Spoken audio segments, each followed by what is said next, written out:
ku noolow meesha qalbigaagu jacayl ka helayo. qof walba qalbigiisu waxaa ku duugan meel uu ku nasto, meel uu ku dareemo deganaansho, iyo meel uu jacayl ka helayo. ma aha meel markasta qariirad lagu muujiyo, balse waa dareen lagu garto. waa goob uu naftaadu ku faraxdo, waa goob ay naftaadu ku faraxdo, maskaxduna ka hesho xasilooni, noloshuna ku yeelato macne. ku noolaanshaha meel qalbigaagu jecel yahay macnaheedu maaha oo keliya deegaan qurux badan ama nolol raaxa leh.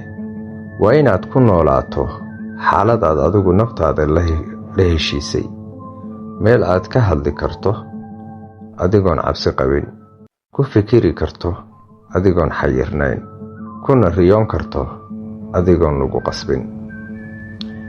mararka qaar dadku waxa ay ku noolaadaan meel aan qalbigoodu jeclayn, iyaga oo u dulqaadanaya sababo dhaqaale, bulsho ama cabsi isbedel.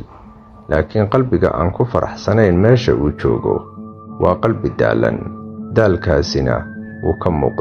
daalkaasina wuxuu ka muuqdaa hadalka, ficilka iyo rajada qofka.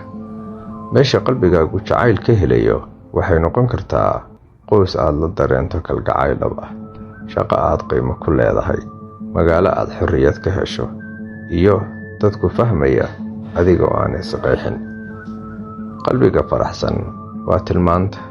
marka aad joogto meel aad ka jeceshahay, hal abuurkaagu wuu kordhayaa, samirkaagu wuu bataa, himilooyinkaaguna way iftiimaan. waxaad noqotaa qof ku nool nolol macno leh, ee aan ku noolayn keliya waqti la buuxinayo. ugu dambayn, noloshu waa safar gaaban. ha ku luminin meel aan ku jeclayn.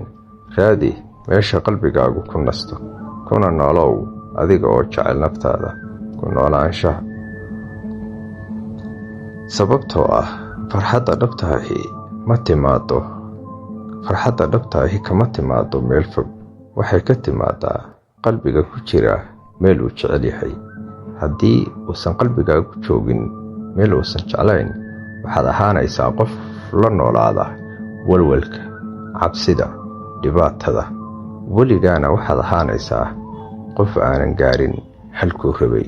sababtoo ah inaad halkaa rabtay gaarto waxaa kuu diidaya waa cabsida ku jirta gudahaaga.